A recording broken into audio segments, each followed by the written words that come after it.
Thanks for having me. That wasn't boring by any means. That was pretty exciting to watch. What was it like to play?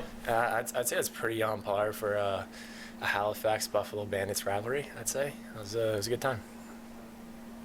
Are they more up tempo than anybody in the league? It just seemed like you guys are kind of running up and down, back and forth. Lots of transition goals on the scoring. It was quite a spectacle. Yeah, I mean they have a lot of athletic guys, especially on their back end, that like to push the ball, and so do we. So I think that's what makes that kind of really fast-paced, high-flying game. So it's definitely a lot of fun to be a part of.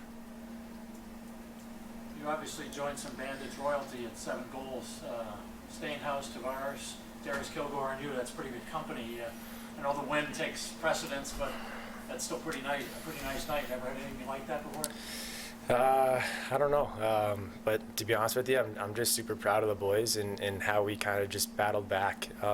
You know, the starting 0-1 against Albany was a big hit for us, and for us to go into Toronto and battle one out there and then come here and have a big statement game against Halifax, it says a lot about our group, and I'm super proud of the boys for sure. The penalty kill was big in the first half, kept you guys in the game. You had the pair of shorthanded. I think the Hoka had another one. Is that just you try and kill the clock and just look for the best shot, or is there mapped out plays for shorthanded? How does that usually work? I mean, yeah, there's some plays here and there, but for the most part, it's just you kind of got the green light to go and just be athletic and maybe try and draw a penalty, and if not, just try to get a good shot off. So, fortunately for us, they're falling today. With Chris out of the lineup now for a while, what sort of adjustments do you have to make, if any, to the offense?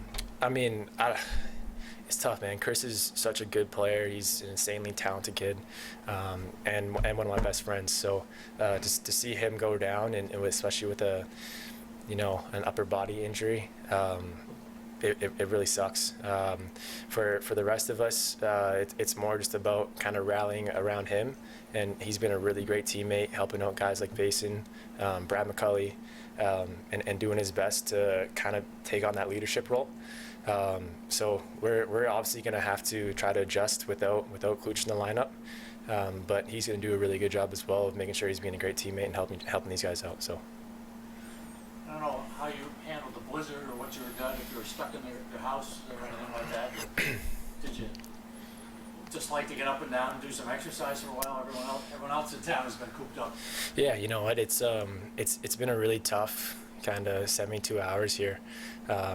Over the past couple of days, it's extremely sad. Watching everything on the news with some casualties and people losing their lives, and it's really heartbreaking for me. I was fortunate enough that I was able to retain power and stay warm and stay healthy, but it goes it goes a long way when you watch this city just really come together. It feels like every time something happens here, the city comes together, and you hear these amazing stories about people helping each other out and doing whatever that they can to survive. So, I'm super proud to call Buffalo home. Thank you, guys. Thank you. Thanks, guys.